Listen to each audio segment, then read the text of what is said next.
becoming Fifi and PH. 3 generations here, right? Boss grandma, boss baby, and boss mommy.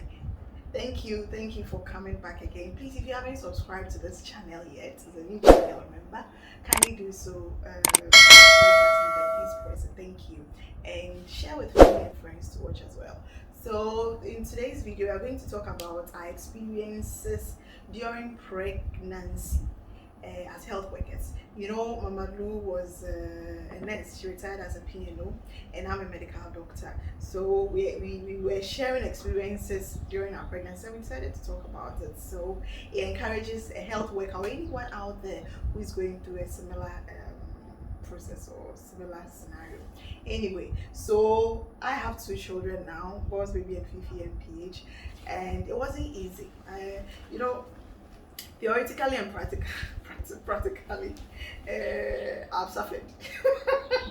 Theory is different from practical when it comes to you experiencing the things you are studying. You might think it won't happen to you, but then boom, you find yourself in a similar position. So I vomited throughout my pregnancies with boss baby and with Fifi and PH. It's not been easy, and sometimes when I think about it, I don't know whose own was worse, whether I was vomiting more during boss baby or during Fifi and PH.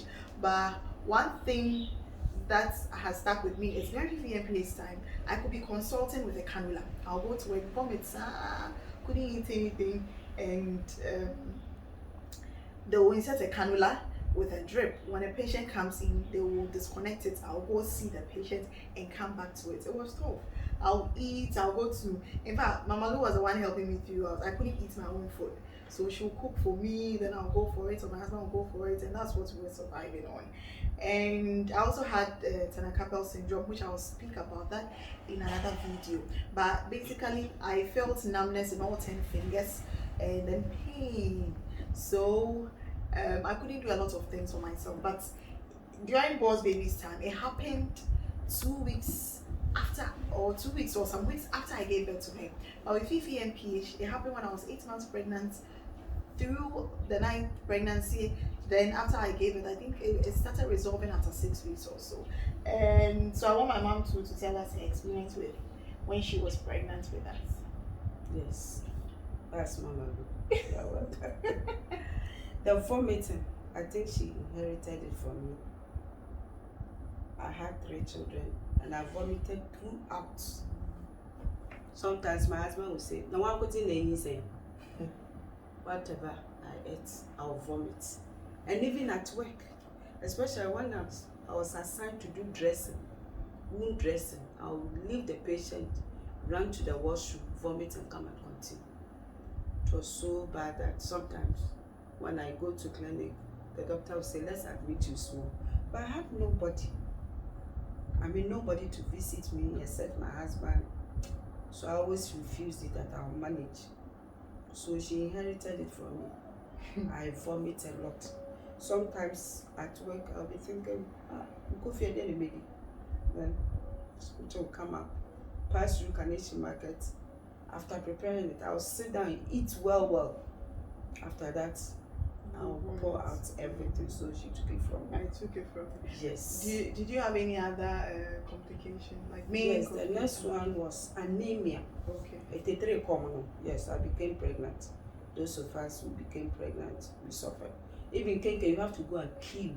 And people were taking the uncooked kenke. Uncooked kenke? Yes, you take it to your house and cook it. Otherwise, after cooking, you won't get there's a kill. When you see somebody baking, you see the kill. Yes. Whilst the bread. What they stones for yes. the kill. So. Yes. But lucky me, my landlord's daughter was a baker. So for the tenants, hours were special. Yes. You will be in the room, she will knock and give you a loaf of bread, and you thank God, because people will be in the queue, they won't get some. So with the vomiting and the you won't get back to eat. So I became anemic, severe anemic. But through all the 3 pregnancies, the second one was the one I had severe anemia. Not so severe that I was not transfused anyway. But I was able to deliver. Yes, that's true. spontaneous delivery. So sometimes people think health workers, when we are trying to encourage women, we've not gone through these same situations or similar things, but we also go through all these things. Like the anemia she's talking about, I also experienced that with boss baby. I was given erythropoietin. It's a medication to boost your HB, and it wasn't easy. But then the reason why we did this is to encourage someone out there. If you're a health worker or you're just a person who is pregnant, just know that whatever situation you're going through caringly as you are pregnant, or even your wife or a family member or a colleague, you're not the first person. And you're not going to be the last person. God will see you through. Because with the vomiting alone can lead you to anemia, yes. because you are not retaining anything. You are not retaining anything. Yes, so anything that you eat for you to build you up, plus the baby in the womb to get something to eat. Yes, everything that enters you bring it out. So that alone, the vomiting alone could cause that anemia. And in 83, we're not having much to eat. So if you are pregnant and you are vomiting, you are not the first person. It's not easy. You go through. Do try and error. God, all things are possible. Yes. Yes. Try and error. If biscuits, crackers, dry crackers isn't helping, Adria. No. Chewing sage, sometimes take ginger, some of the local herbs, anything that I put in, it helps few minutes, then I'll vomit out. Yes. So that's you'll be fine. Yes, God is so good. So you'll be fine. Hang in there. This is just an encouragement to tell you to hang in there. All right. So we'll see you another video. Bye.